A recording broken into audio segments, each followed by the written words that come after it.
কাঠালিয়া থেকে কালীখোলা অনেক দূর।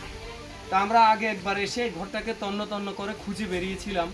একটা জায়গাতে আমাদের সেটা খোঁজার বাকি ছিল, কিন্তু সেখান থেকে সাপটা দ্বিতীয়বার এসে মাত্র স্নান সেরে আমরা ভাত খাবারের জন্য প্রস্তুত হচ্ছিলাম।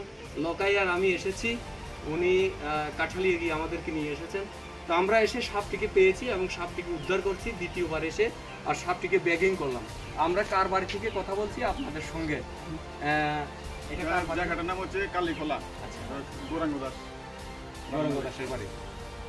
তোমরা কি করে জানো যে আমরা এই সাপগুলি রেস্কিউ করি? আমি ফেসবুকের মাধ্যমে দেখি, সোশ্যাল মাধ্যম থেকে জেনে আমাদেরকে খোঁজ দিয়েছো। এই সাপটি তোমাদের ঘরে ঢুকেছিল, আমরা সাপটিকে উদ্ধার করলাম। এই প্রসঙ্গে তোমার এখন যে অভিব্যক্তি, ভয়মুক্ত প্রসঙ্গে আপনাদেরকে অসংখ্য ধন্যবাদ। আপনারা আমাদের যে কথায় সাড়া দিয়েছেন, কল করেছিলেন, কলের সাথে সাথে আপনারা এসেছেন, অসংখ্য ধন্যবাদ। এভাবে আপনারা আগামী দিনেও কাজ করবেন।